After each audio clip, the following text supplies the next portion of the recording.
ইসলামে পর্দা সাথে রয়েছে একজন জাপানি মহিলার দৃষ্টিতে পর্দা। গ্রন্থনা ও সম্পাদনা খন্দকার আব্দুল্লাহ জাহাঙ্গীর। ভূমিকা সকল প্রশংসা আল্লাহর জন্য। মহানবী হজরত মুহাম্মদ সাল্লাল্লাহু আলাইহি ওয়াসাল্লামের উপর অসংখ্য দরুদ ও সালাম। সম্ভবত সকল সচেতন মুসলিমই অত্যন্ত বেদনার সাথে লক্ষ্য করছেন যে ইদানিং মুসলিম মেয়েদের মধ্যে লজ্জাহীনতা ও পর্দাহীনতা বেড়ে চলেছে। আমাদের মনে হয় যে অধিকাংশ মহিলাই নিজেদের লজ্জা ও শালীনতা রক্ষা করে চলতে ভালোবাসেন। অধিকাংশ মুসলিম মহিলা তাদের জীবনে ইসলামের বিধিবিধান পালন করে আল্লাহর রহমত লাভে আন্তরিকভাবেই আগ্রহী বলেই আমরা বিশ্বাস করি। সম্ভবত ইচ্ছা করে কেউই আল্লাহর নির্দেশের বিরোধিতা করতে চান না। সম্ভবত পর্দাহীনতার কারণ অধিকাংশ ক্ষেত্রে এ বিষয়ে ইসলামের নির্দেশ না জানা। এই পুস্তিকাটিতে পর্দার ব্যাপারে আল্লাহ ও তার রাসূল এর নির্দেশাবলী পবিত্র কুরআন ও সহিহ হাদিসের আলোকে আলোচনা করা হয়েছে। শেষে পর্দা সম্বন্ধে জাপানি নৌমুসলিম বোন খাওলা নকিতার আকর্ষণীয় আলোচনাটির বাংলা অনুবাদ সংযোজিত হল। মানবীয় কাজে ভুলভ্রান্তি থাকবেই, বিশেষ করে অত্যন্ত ব্যস্ততার মধ্য দিয়ে এই বইটির গ্রন্থনা ও সম্পাদনার কাজ করতে হল। এতে ভুলভ্রান্তির সম্ভাবনা অনেক বেড়ে গেল। সহৃদয় পাঠকের প্রতি অনুরোধ রইল, আপনার দৃষ্টিতে বইটির লেখায়, বানানে, তথ্যে বা গ্রন্থনায় কোন ভুল ধরা পড়লে অনুগ্রহ করে তা লেখককে জানাবেন। আল্লাহ আমাদের সবাইকে তার সন্তুষ্টির পথে চলার তৌফিক দান করুন। আমিন। ইসলামে পর্দা ও তার গুরুত্ব। পর্দা বলতে কি বোঝায় এবং পর্দার গুরুত্ব কি তা অনেকের কাছেই পরিষ্কার নয়। পর্দা বলতে অনেকে অবরোধ বোঝেন। তারা ভাবেন যে পর্দা করার অর্থ হল মুসলিম মহিলা নিজেকে গৃহের মধ্যে আটকে রাখবেন, কোনো প্রয়োজনে তিনি বাইরে বেরোতে পারবেন না, পরিবারের বা সমাজের কর্মকাণ্ডে অংশগ্রহণ করতে পারবেন না। অপরদিকে কেউ কেউ মনে করেন যে পর্দা নিজের কাছে বা নিজের মনে, পর্দার জন্য বিশেষ কোনো বিধান বা বিশেষ কোনো পোশাক নেই।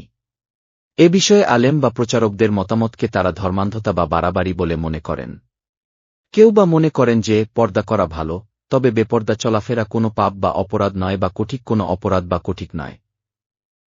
এ বিষয়ে পবিত্র কুরআন ও রাসূলুল্লাহ এর শিক্ষার দিকে তাকালে আমরা দেখতে পাই যে পর্দা ইসলামে ব্যাপক অর্থ বহন করে।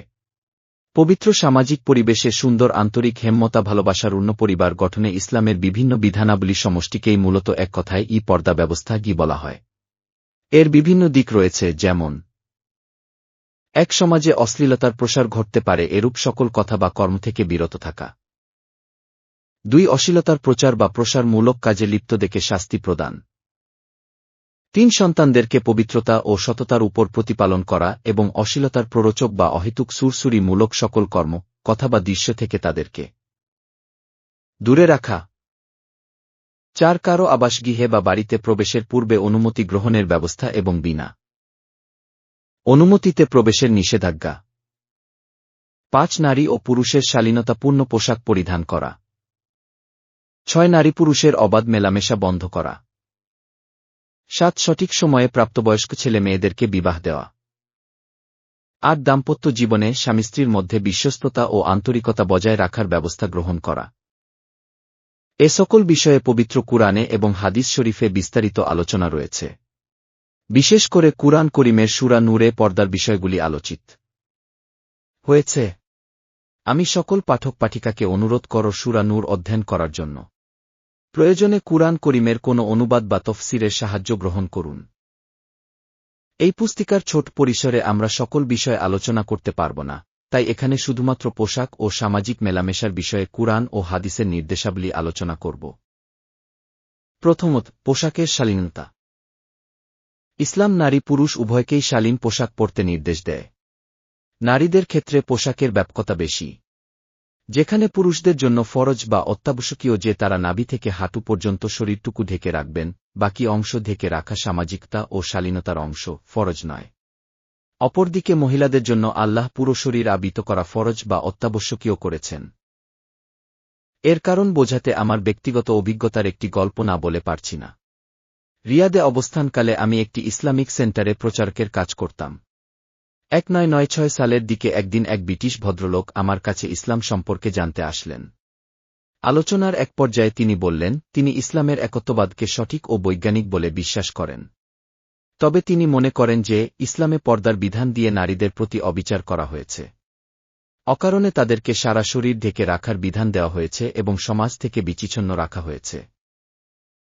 উত্তরে আমি বললাম, আমার একটি প্রশ্নের জবাব দিন। ধর্ষণের হার আপনাদের দেশে কেমন? তিনি বললেন, প্রতি বৎসর লক্ষাধিক মহিলা ধর্ষিতা হন। আমি বললাম, আপনারা ব্রিটেনের অধিবাসীরা সকলেই উচ্চশিক্ষিত এবং আপনাদের দেশে সকল প্রকার স্বেচ্ছাচার বৈধ। তা সত্ত্বেও সেখানে এত বিপুল সংখ্যক মহিলা অত্যাচারিতা হন কেন? তিনি কোনো উত্তর দিতে পারলেন না। আমি বললাম, এর কারণ হল মহিলারা প্রকৃতিগতভাবে দুর্বল এবং পুরুষের পাশবিক আচরণের মুখে অসহায়। সভ্যতা, সংস্কৃতি, শিক্ষা, প্রগতি কোনো কিছুর দোহায় তাদেরকে এ সকল পাশবিকতা থেকে রক্ষা করতে পারে না। তাই তাদের সর্বোত্তম প্রতিরক্ষা হল তাদেরকে শালীন পোশাক পরে অন্তীয় পুরুষদের থেকে ভদ্র দূরত্ব বজায় রেখে চলতে হবে। আর এজন্যই আল্লাহ পর্দার বিধান দিয়েছেন, মেয়েদেরকে রক্ষা করার জন্য, তাদেরকে সমাজ বিচ্ছিন্ন করার জন্য নয়। সম্মানিত পাঠক, আমাদের বাংলাদেশের প্রেক্ষাপটে তাকালেও বিষয়টি আমরা সহজেই অনুধাবন করতে পারি। আমাদের দেশের অবক্ষয়িত সামাজিক ও নৈতিক মূল্যবোধের মাঝেও আমরা দেখতে পাই যে সকল মেয়ে পর্দার মধ্যে বেড়ে ওঠেন সাধারণত, তারা মাস্তানদের অত্যাচার, এসিড নিক্ষেপ, ধর্ষণ ইত্যাদি অত্যাচার থেকে বেঁচে থাকেন। সাধারণত সবচেয়ে কঠিন হৃদয় মাস্তানও কোনো পর্দানিসীন মেয়েকে উত্ত্যক্ত করতে দ্বিধা করে। তার কঠিন হৃদয়ের এক নিভৃত কোণে পর্দানিসীন মেয়েদের প্রতি একটুখানি সম্ভ্রমবোধ থাকে। কুরআন করিমে আল্লাহ বলেছেন, হে নবী, আপনি আপনার স্ত্রীগণ, কন্যাগণ ও মুমিনদের নারীগণকে বলুন, তারা যেন তাদের চাদরের কিছু অংশ তাদের উপর টেনে দেয়, এতে তাদেরকে চেনা সহজ হবে, ফলে তাদেরকে উত্ত্যক্ত করা হবে না। আল্লাহ ক্ষমাশীল করুণাময় হবে। সূরা আহজাব ৫ আয়াত। পর্দার মানসিক ও সামাজিক প্রভাব সম্পর্কে বোন খাওলা নিকিতার প্রবন্ধে প্রভাব আমরা আরও কিছু জানতে পারব।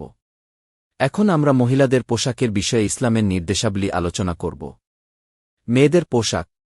আল্লাহ তায়ালা পবিত্র কুরআন কারিমে মহিলাদেরকে পর্দা করতে এবং গৃহে অবস্থান করতে নির্দেশ দিয়েছেন। পর্দাহীনতা, সৌন্দর্য প্রদর্শন এবং পুরুষের সাথে কথা বলার সময় কণ্ঠস্বর কোমল ও আকর্ষণীয় করতে নিষেধ করেছেন, যেন তারা সকল অশান্তি, অকল্যাণ ও ফিতনার কারণসমূহ থেকে দূরে থাকতে পারেন। আল্লাহ বলেছেন, হে নবী পত্নীগণ, তোমরা অন্যান্য নারীদের মতো নও। যদি তোমরা আল্লাহকে ভয় কর, তবে পরপুরুষের সাথে কোমল ও আকর্ষণীয় কণ্ঠে কথা বলবে না, তাহলে যার অন্তরে ব্যাধি আছে সে প্রলুব্ধ হতে পারে। বরং তোমরা স্বাভাবিক ও ন্যায়সঙ্গত কথা বলবে। আর তোমরা স্বগৃহে অবস্থান করবে, জাহেলি যুগের মতো নিজেদের সৌন্দর্য প্রদর্শন করবে না। তোমরা সালাত কায়েম করবে, জাকাত প্রদান করবে এবং আল্লাহ ও তার রাসূলের আনুগত্য করবে। সূরা আহজাব ৩:২-৩ আয়াত। এই আয়াতদ্বয়ে আল্লাহ মহানবীর স্ত্রীদেরকে, যারা মুমিনদের মাতৃতুল্য ছিলেন এবং নারীদের মধ্যে সর্বোত্তম ও পবিত্রতম ছিলেন, তাদেরকে পুরুষদের সাথে কথা বলার সময় কণ্ঠস্বর কোমল ও আকর্ষণীয় করতে নিষেধ করছেন। কারণ এর ফলে যার অন্তরে অশ্লীলতার বা ব্যভিচারের ব্যাধি রয়েছে সে হয়তো ভেবে বসবে যে তারা তার প্রতি আকৃষ্ট হয়ে পড়েছেন। উপরন্তু তাদেরকে গৃহে অবস্থানের নির্দেশ দিয়েছেন এবং বর্বর যুগের সৌন্দর্য প্রদর্শন থেকে নিষেধ করেছেন। বর্বর যুগের সৌন্দর্য প্রদর্শনের অর্থ হল মাথা, মুখ, ঘাড়, গলা, বুক, হাত, পা ইত্যাদিকে অনাবৃত রাখা, যেন মানুষ তা দেখতে পায়। এসব অঙ্গ উন্মুক্ত রাখাতে পুরুষদের দৃষ্টিতে নারীর সৌন্দর্য ফুটে ওঠে এবং তাদের মন ধাবিত হয়। মুমিনদের মাতা রাসূলুল্লাহ এর স্ত্রীগণের অতুলনীয় ঈমান, পবিত্রতা, সততা ও মুমিনদের মনে তাদের প্রতি গভীর ভক্তি শ্রদ্ধা থাকা সত্ত্বেও আল্লাহ তাদেরকে এ সকল কর্ম থেকে নিষেধ করেছেন। তাহলে অন্যান্য নারীদের এ সকল কর্ম থেকে দূরে থাকা কত প্রয়োজন তা সহজেই অনুমেয়। কাজেই আল্লাহর এ নির্দেশ যে সকল নারীর প্রতি সমানভাবে প্রযোজ্য তা আমরা সুস্পষ্টভাবে বুঝতে পারি। উপরন্তু আল্লাহ এই আয়াতে বলেছেন, তোমরা সালাত নামায় কায়েম করবে, জাকাত প্রদান করবে এবং আল্লাহ ও তার রাসূলের আনুগত্য করবে। পর্দার নির্দেশের ন্যায় এ সকল নির্দেশও নবীপত্নীগণ এবং অন্যান্য সকল নারীর প্রতি সমানভাবে প্রযোজ্য। ইসলামে মেয়েদের পোশাকের মূলনীতি। প্রথম মূলনীতি, সম্পূর্ণ শরীর আবৃত করবে। মুসলিম নারীর সামনে মুসলিম নারীর নাভি থেকে হাঁটু পর্যন্ত আবৃত করা ফরে। পুরুষদের ক্ষেত্রে মুসলিম নারীর পোশাকের ৩টি পর্যায় রয়েছে। প্রথম পর্যায়, স্বামীর সামনে স্ত্রীর পোশাক। স্বামী স্ত্রীর মধ্যে কোনো পর্দা নেই কোনো পোশাকের বিধান। স্বামী স্ত্রীর পোশাক আর স্ত্রী স্বামীর পোশাক। আল্লাহ কুরআন মাজিদে বলেছেন, তারা তোমাদের স্ত্রীরা তোমাদের পোশাক এবং তোমরা তাদের পোশাক। সূরা বাকারা ১৮৭ আয়াত। দ্বিতীয় পর্যায়, রক্ত সম্পর্কের আপন স্ত্রী ও স্বজনের সামনে। নিকটতম স্ত্রী ও স্বজন যাদের সাথে বিবাহ চিরতরে নিষিদ্ধ তাদের সামনে মুসলিম রমণী নিজের শরীর আবৃত করে থাকবেন, তবে মুখ, মাথা, গলা, বাজু, পা অনাবৃত রেখে তাদের সামনে যেতে পারেন। তৃতীয় পর্যায়, অন্যান্য পুরুষদের সামনে। নিকটতম স্ত্রীও অর্থাৎ পিতা, শ্বশুর, সন্তান, আপন ভাই, আপন চাচা, আপন মামা, আপন ভাতিজা, আপন ভাগনা ছাড়া বাকি সকল আত্মীয় ও অনাত্মীয় পুরুষের সামনে মেয়েরা তাদের শরীর পুরোপুরি আবৃত করে রাখবেন। তাদের সামনে নিজেকে আবৃত রাখা মুসলিম নারীর উপর ফরজ করেছেন তার প্রতিপালক মহান আল্লাহ। ট্রু। কুরআন করিমে আল্লাহ বলেছেন, হে রাসূল, আপনি মুমিনদেরকে বলুন, তারা যেন তাদের দৃষ্টি সংযত করে এবং লজ্জাস্থানের হেফাজত করে, এর ফলে তারা অধিকতর পবিত্র থাকতে পারবে। তারা যা করে আল্লাহ তা জানেন। আর আপনি মুমিন নারীদেরকে বলুন, তারা যেন তাদের দৃষ্টিকে সংযত করে এবং লজ্জাস্থানের হেফাজত করে। স্বভাবতই যা বেরিয়ে থাকে তা ছাড়া তাদের কোনো অলংকার বা সৌন্দর্য যেন তারা প্রকাশ না করে। তারা যেন তাদের মাথার কাপড় দিয়ে গলা, কান, বুক আবৃত করে। তারা যেন তাদের স্বামী, পিতা, শ্বশুর, পুত্র, স্বামীর পুত্র, ভ্রাতা, ভ্রাতুষ্পুত্র, ভগ্নীপুত্র, আপন নারীগণ, তাদের দাসী, যৌনকামনারহিত অধীনস্থ নিকট পুরুষ এবং যৌনজ্ঞানহীন ছোট বালক ব্যতীত অন্য কারো কাছে তাদের সৌন্দর্য প্রকাশ না করে। তারা যেন তাদের অভ্যন্তরীণ সৌন্দর্য বা অলংকার প্রকাশের উদ্দেশ্যে সজোরে পদক্ষেপ না করে। হে মুমিনগণ, তোমরা সকলে আল্লাহর দিকে প্রত্যাবর্তন কর, তাহলে তোমরা সফলতা অর্জন করতে পারবে। সূরা নূর ৩:০-৩:১ আয়াত। কুরআন করিমের এই বরকতময় আয়াত দুইটিতে আল্লাহ বিশ্বাসী নারী ও পুরুষদেরকে সততা, পবিত্রতা ও সফলতার পথের নির্দেশনা দিয়েছেন। প্রথমত, নারী পুরুষ নির্বিশেষে তাদের সবাইকে দৃষ্টি সংযমের নির্দেশ দিয়েছেন। সকল মুমিন নারী পুরুষের উচিত সর্বদা নিজ দৃষ্টিকে সংযত করা, বিশেষ করে যে সকল দৃশ্য মনের মধ্যে পাপবোধ বা অসংযমের অনুভূতি জাগিয়ে তোলে তা থেকে অবশ্যই নিজের দৃষ্টি ফিরিয়ে নিতে হবে। পবিত্র মনের পবিত্র জীবনের এটি হল অত্যন্ত গুরুত্বপূর্ণ পাথে। আল্লাহ আমাদের সবাইকে দৃষ্টি সংযমের তাওফিক দিন। দ্বিতীয়ত, আল্লাহ সবাইকে লজ্জাস্থানের হেফাজত করতে এবং পবিত্র জীবন যাপন করতে নির্দেশ দিয়েছেন। আল্লাহ আমাদেরকে স্মরণ করিয়ে দিয়েছেন যে, তিনি আমাদের গোপন প্রকাশ্য সবকিছুই জানেন, যেন আমরা গোপন প্রকাশ্যে সর্বাবস্থায় সৎ ও পবিত্র থাকি। সৎ ও পবিত্র জীবনের অন্যতম মাধ্যম হল পর্দা, তাই উপরের আয়াতদয়ে আল্লাহ বিশেষভাবে নারীদের পোশাক ও পর্দার বিধান দান করেছেন। আল্লাহ নির্দেশ দিয়েছেন যে মেয়েরা তাদের ওড়না বা মাথার কাপড় এমনভাবে পরিধান করবে, যেন তা ভালোভাবে বুক, গলা ও কান ঢেকে রাখে।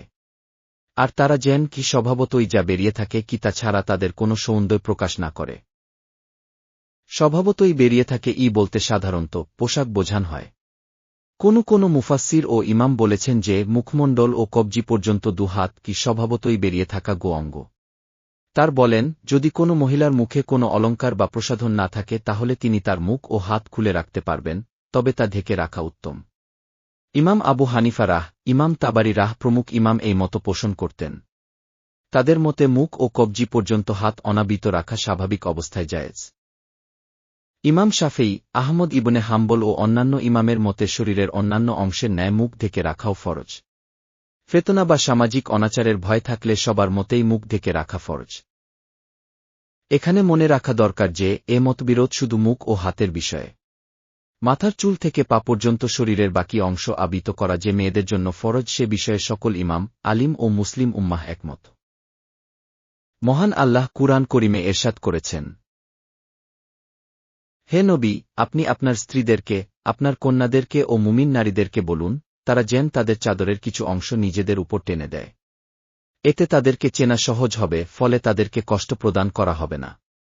আল্লাহ ক্ষমাশীল ও করুণাময়। সূরা আহজাব ৫:৯ আয়াত। উপরের আয়াতের ব্যাখ্যায় ইবনু আব্বাস বলেছেন, এখানে আল্লাহ মুমিন নারীগণকে নির্দেশ দিয়েছেন, তারা যেন প্রয়োজনে ঘরের বাইরে যেতে হলে নিজেদের চাদর দিয়ে নিজেদের মাথা ও মুখমণ্ডল ঢেকে নেয়, শুধুমাত্র একটা চোখ তারা বাইরে রাখবে। তাফসিরে তাবরী ২:২ খণ্ড ৪:৬ PA থেকে আমরা বুঝতে পারি যে বেগানা পুরুষদের থেকে মুখ ঢেকে রাখাও আল্লাহর নির্দেশ। আল্লাহ আরও বলেছেন, তোমরা যদি তাদের নবীপত্নীদের নিকট থেকে কোনো কিছু চাও তাহলে পর্দার আড়াল থেকে তা চাইবে। এ বিধান তোমাদের এবং তাদের অন্তরকে অধিকতর পবিত্র রাখবে। সূরা আহজাব ৫:৩ আয়াত। এই আয়াতে পুরুষদের থেকে নারীদের সম্পূর্ণ পর্দা করার ও আড়ালে থাকার সুস্পষ্ট নির্দেশ রয়েছে। এখানে আল্লাহ জানিয়ে দিয়েছেন যে পর্দার এই বিধান নারী পুরুষ সবার অন্তরকে অধিকতর পবিত্র রাখে এবং অশ্লীলতা ও তার কারণাদি থেকে তাদেরকে দূরে রাখে। এ থেকে বোঝা যায় যে পর্দা পালন পবিত্রতা এবং নিরাপত্তা, আর পর্দাহীনতা অপবিত্রতা ও অশ্লীলতা। অন্যত্র আল্লাহ বলেছেন, বৃদ্ধারা যারা বিবাহের কোনো আশা রাখে না, তাদের জন্য এটা অপরাধ হবে না যে তারা সৌন্দর্য প্রদর্শন না করে তাদের পোশাক খুলে রাখবে। তবে তা থেকে বিরত থাকাই তাদের জন্য উত্তম। আল্লাহ সবকিছু শোনেন, সবকিছু জানেন। সূরা নূর ৬০ আয়াত। এ আয়াতে আল্লাহ জানিয়েছেন যে যৌন অনুভূতিরহিতা বৃদ্ধাদের জন্য যাদের বিবাহের কোনো আশা নেই তাদেরও পর্দা করা প্রয়োজন। তবে তারা তাদের ঘোমটা জাতীয় কাপড় খুলে রাখলে অপরাধ হবে না, যদি তাদের উদ্দেশ্য সৌন্দর্য প্রদর্শন করা না হয়। এর দ্বারা বোঝা গেল যে বৃদ্ধাদের জন্য সৌন্দর্য প্রদর্শনের উদ্দেশ্যে মুখ, হাত বা অন্য কোনো স্থান থেকে কাপড় সরানো জায়েজ হবে না, বরং তা অপরাধ ও পাপ বলে গণ্য হবে। অতএব যদি যুবতী বা অল্পবয়স্ক মেয়েরা তাদের মুখ, হাত, মাথা, কাঁধ ইত্যাদি খোলা রেখে তাদের রূপ যৌবনের প্রদর্শনী করেন তাহলে তা কত বড় অপরাধ হবে তা সহজেই অনুমেয়। এখানে লক্ষণীয় যে আল্লাহ বৃদ্ধাদের বহির্বাস খোলার অনুমতি দিয়েছেন এই শর্তে যে তাদের মনে বিবাহের বা সংসার জীবনের বা যৌন জীবনের কোনো আগ্রহই থাকবে না। কারণ এ ধরনের বাসনা কোনো মহিলার মনে থাকলে তিনি সাজগোজের মাধ্যমে নিজেকে আকর্ষণীয় করতে সচেষ্ট হবেন, আর সেক্ষেত্রে তার জন্য পর্দার সামান্য শিথিলতাও নিষিদ্ধ। সবশেষে আল্লাহ এ ধরনের অতিবৃদ্ধাদেরকেও পূর্ণ পর্দা পালনে উৎসাহ দিয়েছেন, এতে পর্দার গুরুত্ব প্রকাশ পেয়েছে। অতিবৃদ্ধাদের জন্য যদি পূর্ণাঙ্গ পর্দা পালন উত্তম হয় তাহলে যুবতীদের জন্য পূর্ণাঙ্গ পর্দা পালন করা এবং নিজেদের সৌন্দর্য আবৃত করে রাখা যে কত বেশি গুরুত্বপূর্ণ তা সহজেই অনুমেয়। পূর্ণ পর্দা পালন তাদেরকে সকল অন্যায়, অশ্লীলতা ও অবক্ষয় থেকে রক্ষা করবে। যে সকল আলেম ও ইমাম নিরাভরণ ও প্রসাধনহীন মুখ ও হাত অনাবৃত রাখা জায়েজ বলেছেন তাদের দলিলের মধ্যে রয়েছে সুনানে আবি দাউদে বর্ণিত একটি হাদিস, যাতে আয়েশা বলেছেন তার বোন আসমা বিনতি আবু বকর রাসূলুল্লাহ এর ঘরে প্রবেশ করেন, তখন রাসূলুল্লাহ বলেন, হে আসমা, মেয়েরা সাবালিকা হবার পর তাদের মুখমণ্ডল ও কবজি পর্যন্ত হাত ছাড়া আর কিছু দেখানো জায়েজ নয়। হাদিসের সনদ বিচারে এ হাদিসের উপর নির্ভর করা যায় না, কারণ এটি একটি দুর্বল সনদের হাদিস, মোটেও নির্ভরযোগ্য নয়। রাসূলুল্লাহ এর বাণী হিসেবে একে প্রতিষ্ঠিত করা যায় না। ইমাম আবু দাউদ এ হাদিসটি বর্ণনা করার পরে এর দুর্বলতা ও অনির্ভরযোগ্যতা বর্ণনা করেছেন। এ বিষয়ে উলামায়ে কেরাম তফসির, হাদিস ও ফিকহের গ্রন্থসমূহে বিস্তারিত আলোচনা করেছেন। বিস্তারিত আলোচনার জন্য আহকামুল কুরআন লিলজাসাস ৩ খণ্ড ৩১৫, ৩১৬ পি, তাফসিরে তাবারি ১৮ খণ্ড ১১৭, ১২০ পি, তাফসিরে ইবনে কাসির ৩ খণ্ড ২৭৪ পি, আল জামিউলি আহকামিল কুরআন ১-২ খণ্ড ২28, ২29 পি, হেদায়া ৪ খণ্ড ৩৬৮ পি, ইবনুল হুমামের ফাতহুল কাদির ১-০ খণ্ড ২৮, ২৯ পি, শাইখ নাসিরুদ্দিন আলবানির জিলবাবুল মারাতিল মুসলিমা, শাইখ আব্দুল আজিজ বিন বায়ের মাসাইলুল হিজাব ওয়াস সুফুর ইত্যাদি গ্রন্থ দেখুন। এ পুস্তিকার ক্ষুদ্র পরিসরে বিস্তারিত আলোচনা করা সম্ভব নয়, সাধারণ পাঠক-পাঠিকার জন্য তা বিশেষ প্রয়োজনীয় নয়। এখানে সংক্ষেপে বিষয়টির আলোচনার মাধ্যমে আমরা অনুভব করতে পারছি যে মাহরম নয় এমন সকল অনাত্মীয় পুরুষের সামনে মুখ ঢেকে রাখা সকল মুসলিম মহিলার উচিত। তাছাড়া আমরা বুঝতে পারছি যে শুধুমাত্র মুখ ও হাত ছাড়া শরীরের বাকি সকল অংশ মাহরাম স্ত্রীও নয় এমন পুরুষদের সামনে পুরোপুরি ঢেকে রাখা প্রতিটি মুসলিম নারীর জন্য ফরজ। কাজেই কোনো মুসলিম নারীরই উচিত নয় আল্লাহর নির্দেশের অবাধ্যতার মাধ্যমে নিজের জীবনের বরকত কল্যাণের উৎসকে নষ্ট করে দেওয়া। বিশেষত যখন আমরা দেখি যে আল্লাহর নির্দেশের বিরোধিতা আমরা করছি বিনা প্রয়োজনে, শুধুমাত্র শয়তানের প্ররোচনায় বা অমুসলিম বা খোদাদ্রোহী মহিলদের দেখাদেখি অনুকরণ প্রবণতার কারণে। শালীন পোশাকে শরীর আবৃত করার কারণে কোনো মুসলিম মহিলার জাগতিক কোনো স্বার্থের ক্ষতি হয় না, তার কোনো কর্ম বা প্রয়োজন ব্যাহত হয় না বা তার সামাজিক বা পারিবারিক কোনো মর্যাদার ক্ষতি হয় না, বরং তিনি অতিরিক্ত সম্মান ভোগ করার সাথে সাথে আল্লাহর অফুরন্ত দয়া, কল্যাণ ও বরকত লাভে সক্ষম হন।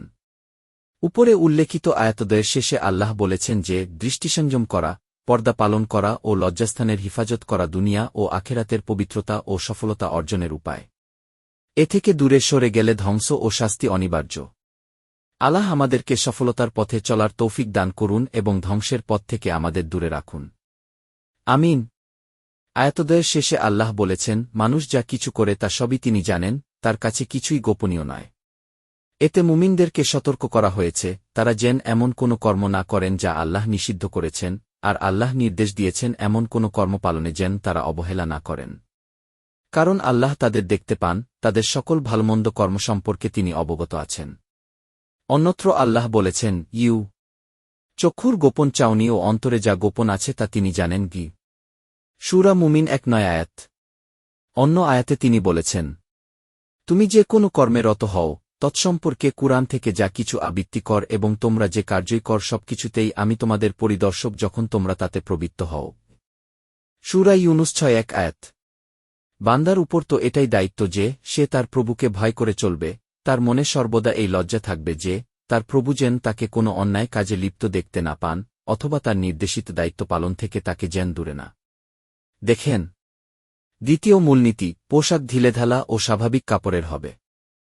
ইসলামী হেজাব বা পর্দার এক দিক যে তা মেয়েদের সর্বাঙ্গ আবৃত করে রাখে, যা আমরা এতক্ষণ আলোচনা করেছি। মুসলিম মহিলার পোশাকের দ্বিতীয় বৈশিষ্ট্য যে তা ঢিলেঢালা ও স্বাভাবিক কাপড়ের হবে। পাতলা বা আটসাত পোশাক পরিধান মহিলাদের জন্য সম্পূর্ণ নিষিদ্ধ বা হারাম। রাসূলুল্লাহ বলেছেন, দুনিয়ার অনেক সুবসনা সজ্জিতা নারী আখেরাতে বসনহীনা বলে বিবেচিত হবে গি। সহিহ বুখারী, মুয়াত্তা, তিরমিজি। তিনি আরও বলেছেন, দুই শ্রেণীর দোজখবাসীকে আমি দেখিনি, অর্থাৎ পরবর্তী সময়ে সমাজে এদের দেখা যাবে। এক শ্রেণী হল ওই সকল পুরুষ যারা সমাজে দাপট দেখিয়ে চলে, তাদের হাতে থাকে বাঁকানো লাঠি বা আঘাত করার মতো হাতিয়ার, যা দিয়ে তারা মানুষদেরকে মারধর করে বা কষ্ট দেয়। দ্বিতীয় শ্রেণীর দোজখবাসী হল ওই সকল নারী যারা পোশাক পরিহিতা হয়েও উলঙ্গ, যারা পথচ্যুত এবং অন্যদেরকে পথচ্যুত করবে। এদের মাথা হবে উটের পিঠের মতো ঢং করে বাঁকানো, এরা জান্নাতে প্রবেশ করতে পারবে না, এমনকি জান্নাতের খুশবুও তারা পাবে না, যদিও জান্নাতের খুশবু অনেক অনেক দূর থেকেও পাওয়া যায়। সহিহ মুসলিম মুসনাদে আহমদ এ হাদিসদ্বয়ের আলোকে একথা স্পষ্ট যে পাতলা বা আটসাত পোশাক পরিধান করা উলঙ্গতা ভিন্ন কিছুই নয়। এখানে যেমন পর্দা পালনে অবহেলা করা থেকে সতর্ক করা হয়েছে, তেমনি মানুষদেরকে কষ্ট দেয়া জুলুম করা থেকে কঠিনভাবে সাবধান করা হয়েছে। এ দুটি আচরণ সমাজকে কলুষিত করে, মানব সমাজকে পাশবিকতায় ভরে তোলে, তাই এর জন্য রয়েছে কঠিনতম শাস্তি। তৃতীয় মূলনীতি, অমুসলিমদের অনুকরণ নিষিদ্ধ। মুসলিম মহিলার পোশাকের 3 বৈশিষ্ট্য হল যে তা স্বকীয়তা ও নিজস্ব কৃষ্টি, সভ্যতার ছাপ বহন করে। মুসলিম মেয়েরা অমুসলিম মেয়েদের ফ্যাশনের অনুকরণ করে পোশাক পরবেন না। কঠিন সামাজিক ব্যাধিগুলোর অন্যতম হল মুসলিম মহিলাদের মধ্যে অমুসলিম কাফির মহিলাদের অনুকরণের প্রবণতা। অনেক মুসলিম মহিলা অমুসলিমদের মতো সংক্ষিপ্ত ও পাতলা পোশাক পরিধান করেন এবং তাদের মতো ফ্যাশন ও সৌন্দর্য প্রদর্শনীতে লিপ্ত হন। অথচ মহানবী সাল্লাল্লাহু আলাইহি ওয়াসাল্লাম বলেছেন, যে ব্যক্তি জেস দায়ের অনুকরণ করবে সে সেই সম্পাদয়ের অন্তর্ভুক্ত বলে গণ্য হবে গি। আবু দাউদ, তাবরানী। এ কারণে মুসলিম মহিলাদের জন্য অমুসলিম মহিলাদের মতো পোশাক বা সাজসজ্জা সম্পূর্ণ হারাম। অনুরূপভাবে মুসলিম নামধারী হয়েও যে সকল মহিলা আল্লাহর বিধান অমান্য করেন তাদের অনুকরণও হারাম। ছোট মেয়েদের ক্ষেত্রেও এ ব্যাপারে ঢিলেমি জায়েজ নয়, কারণ তাদেরকে ছোট থেকে অমুসলিমদের বা ইসলাম অমান্যকারীদের অনুকরণ করতে ও তাদের মতো পোশাক পরতে অভ্যস্ত করলে তারা বড় হয়ে এর বিপরীত অন্য সব পোশাক ঘৃণা করবে। ফলে সুদূরপ্রসারী সামাজিক অবক্ষয় ও সমস্যা সৃষ্টি হবে। চতুর্থ মূলনীতি, মহিলারা পুরুষদের পোশাক পরবেন না। মুসলিম মহিলার পোশাকের আরেক বৈশিষ্ট্য হল পুরুষের ও মেয়েদের পোশাকের ভিন্নতা। পুরুষদের জন্য নির্দিষ্ট পোশাক ব্যবহার করা মেয়েদের জন্য হারাম। রাসূলুল্লাহ সাল্লাল্লাহু আলাইহি ওয়াসাল্লাম বলেছেন, যে সকল মহিলা পুরুষের অনুকরণ করে এবং যে সকল পুরুষ মহিলাদের অনুকরণ করে তারা মুসলিম উম্মতের অন্তর্ভুক্ত নয় গি। মুসনাদে আহমদ, তারিখে বুখারী। অন্য হাদিসে বর্ণিত হয়েছে, যে সকল মহিলা পুরুষদের পোশাক পরে এবং যে সকল পুরুষ মহিলাদের পোশাক পরে তাদেরকে রাসূলুল্লাহ অভিশাপ দিয়েছেন গি। আবু দাউদ, ইবনে মাজাহ, মুস্তাদরাকে হাকেম, মুসনাদে আহমদ। দ্বিতীয়ত, বহিরাগমন ও মেলামেশার শালীনতা। আমরা বলেছি যে ইসলামের হিজাব বা পর্দা ব্যবস্থার বিভিন্ন দিক রয়েছে যা একে অপরের সম্পূরক এবং সবকিছুর সমন্বয়ে একটি পূর্ণাঙ্গ পবিত্র, শালীনতাপূর্ণ ও সুরুচিশীল সমাজ প্রতিষ্ঠা করে। আমরা এ পুস্তিকায় শুধু পোশাক ও সামাজিক মেলামেশার বিষয় আলোচনা করব। এতক্ষণ আমরা মুসলিম নারীর পোশাকের বৈশিষ্ট্যগুলো আলোচনা করেছি। এবার মহিলাদের বহির্গমন ও সামাজিকতার দিকটি আলোচনা করব। মহিলারা সুগন্ধ মেখে হয়ে বাইরে যাবেন না। মুসলিম মহিলাদের জন্য পোশাকে বা শরীরে সুগন্ধি, সেন্ট বা আতর মেখে বাইরে এড়ানো নিষিদ্ধ। রাসূলুল্লাহ বলেছেন, যদি কোনো মহিলা সুগন্ধি মেখে মানুষের মধ্যে প্রবেশ করে, যেন মানুষেরা তার সুগন্ধ অনুভব করে, তাহলে সেই মহিলা ব্যভিচারিণী বলে গণ্য হবে। সহিহ ইবনে খুয়াইমা, সহিহ ইবনে হিব্বান, নাসাই, আবু দাউদ, তিরমিজি, হাকেম, মুসনাদে আহমদ। তিনি আরও বলেছেন, অ্যান্ড্রু, যখন কোনো মহিলা মসজিদে নামাজের জন্য যায়, তখন যেন সে তার শরীরের বা পোশাকের সুগন্ধি এমনভাবে ধুয়ে ফেলে যেন সে নাপাকি থেকে গোছল করছে পোশাকের সুপাক্ষী। অন্য হাদিসে তিনি বলেন, যদি কোনো মহিলা মসজিদে নামায়ে যাওয়ার জন্য বাহির হয় সে যেন সুগন্ধি ব্যবহার না করে গি। সহিহ মুসলিম আবু হুয়ানা। নারী পুরুষের একত্র হওয়া বা ভ্রমণ। ইসলামে হিজাব বা পর্দার অর্থ শুধু ঘরের বাইরে যেতে হলে মেয়েদের পুরো শরীর ঢেকে রাখাই নয়, বরং পর্দার অর্থ হল অবক্ষয় ও কলুষতা প্রসার করতে পারে এমন সকল কর্ম ও আচরণ থেকে বিরত থাকা। এজন্য ঘরের মধ্যেও মাহরাম বা নিকটতম আত্মীয় ছাড়া অন্য সবার থেকে পর্দা করতে হবে। নিকটতম আত্মীয় ছাড়া অন্য কারো সাথে একত্রে একাকী অবস্থান বা চলাফেরা করা যাবে না। রাসূলুল্লাহ বলেছেন, মাহরাম নিক স্ত্রীর উপস্থিতি ছাড়া কোনো পুরুষ কোনো মেয়ের সাথে একান্তে বা একা থাকবে না, তেমনিভাবে মাহরাম নিকটাত্মীয়ের সঙ্গ ছাড়া কোনো মেয়ে একা সফর করবে না গি। বুখারী, মুসলিম ও অন্যান্য। যখনই কোনো পুরুষ কোনো নারীর সাথে একাকী অবস্থান করে তখনই শয়তান তাদের সঙ্গী হয় গি। তিরমিজি, মুসনাদে আহমদ। অন্য হাদিসে তিনি বলেছেন, তোমরা মেয়েদের কাছে যাতায়াত বা মেলামেশা অবশ্যই পরিহার করবে কি? আনসারদের মধ্য থেকে এক ব্যক্তি প্রশ্ন করল, হে আল্লাহর রাসূল, দেবরভাসুর বা শ্বশুরবাড়ির পুরুষদের জন্য ভাবির সাথে দেখা সাক্ষাৎ বা মেলামেশার বিষয়ে আপনার মতামত কি? তিনি উত্তরে বলেন, দেবরভাসুর মৃত্যু সমতুল্য অর্থাৎ মৃত্যুকে যেভাবে এড়িয়ে চলতে চাও ঠিক সেভাবে এদেরকে এড়িয়ে চলবে। এদের সাথে পর্দার বাইরে দেখা সাক্ষাৎ বা কথাবার্তা মৃত্যুর মতোই ভয়ঙ্কর। তিরমিজি। এসকল হাদিসের আলোকে স্বামীর ভাই বা অন্যান্য আত্মীয়, মহিলা নিজের ভগ্নিপতি, চাচাতো ভাই, খালাতো ভাই, ফুফাতো ভাই বা এ ধরনের দূরবর্তী আত্মীয়দের থেকে পূর্ণ পর্দা করা, তাদের সাথে একত্রে অবস্থান বা চলাফেরা না করার গুরুত্ব ও প্রয়োজনীয়তা আমরা বুঝতে পারছি। পর্দার এসকল দিকে অবহেলা যেমন আখেরাতে ভয়ানক শাস্তির কারণ, তেমনি পার্থিব জীবনে অবক্ষয়, অবনতি, কলুষতা প্রসারের অন্যতম কারণ। আল্লাহ ও তার রাসূলের সকল নির্দেশ পূর্ণভাবে পালনের মধ্যেই রয়েছে মুসলমানদের পরকালীন মুক্তি ও পার্থিব জীবনের উন্নতি এবং সফলতা।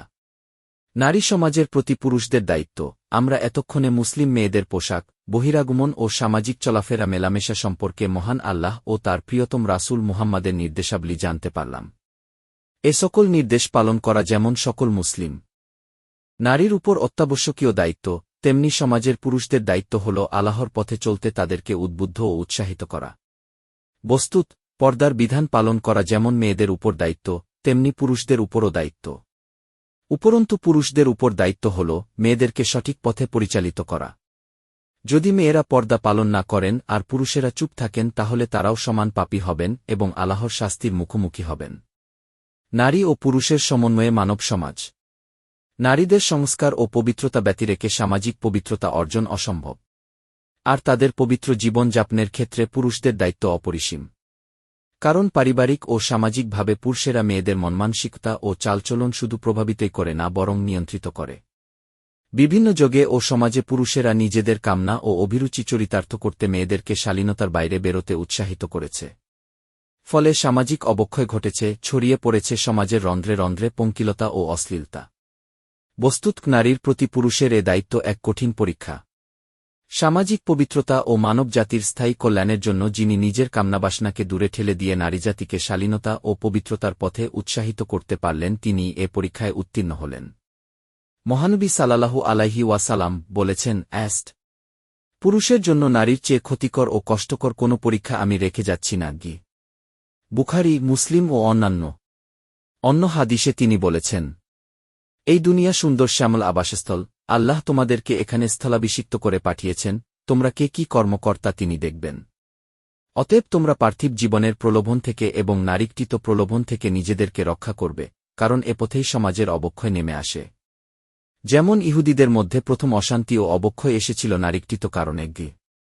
সহিহ মুসলিম, তিরমিজি, আহমদ। আমাদের সবার উপর দায়িত্ব হল মেয়েদেরকে পর্দা পালনে উৎসাহিত করা, পর্দাহীনতা থেকে তাদেরকে নিষেধ করা। পর্দাহীনতা, বেহায়াপনা বা স্বেচ্ছাচারিতার পরিণতি খুবই ভয়াবহ। ন্যায় ও সত্যের পথে চলতে এবং তার উপর ধৈর্য ধারণ করতে একে অপরকে উপদেশ পরামর্শ দিতে হবে।